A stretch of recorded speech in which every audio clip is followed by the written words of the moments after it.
Hello সবাইকে। Finally ঘন্টা বেজেই গেল জনগণনার। খুব ছোটোবেলায় যখন বাবা জনগণনার কাজ করেছিল, দেখতে আমার খুব ভালো লাগতো। ভাবতাম এত বড় একটা খাতা, এত বড় একটা বই নিয়ে বাবা কী সুন্দর কাজ করছে। দেখতে দেখতে আমিও চলে আসলাম ডিউটিতে। না, এনুমারেটর হিসেবে নয়, সুপারভাইজার হিসেবে। ১৬ বছর পর ভারতে আবার জনগণনা হচ্ছে, আর বিশ্বের সবথেকে বড় জনগণনা, রাইট? এইবার তো সব কিছু মোবাইল অ্যাপ, ডিজিটাল সিস্টেমের সাহায্যে হবে, সেলফ এনুমারেশনও হবে। সেই সম্পর্কে ট্রেনিং নেওয়ার জন্য আমাদের ৩০-৩১ ব্লক অফিসে যেতে হয়েছিল। প্রথম দিন ভাবলাম একটু সেজেগুজে যাই।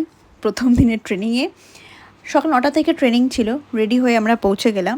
তারপর ওখানকার যারা ট্রেনার আছে তারা আমাদেরকে সমস্ত ডিটেলসটা বললেন যে কিভাবে কি কাজ করতে হবে, কিভাবে আমাদেরকে ম্যাপিং করতে হবে, হাউজিং লিস্ট বানাতে হবে, সেন্সাস হাউস হোল্ড, নতুন নতুন অনেক টার্ম শিখলাম। এভাবেই কেটে গেল আজকের দিনটা। টাটা বাই, দেখা হবে নেক্সট ভিডিওয় এবং শেয়ার করব আমার নতুন এক্সপিরিয়েন্স। বাই।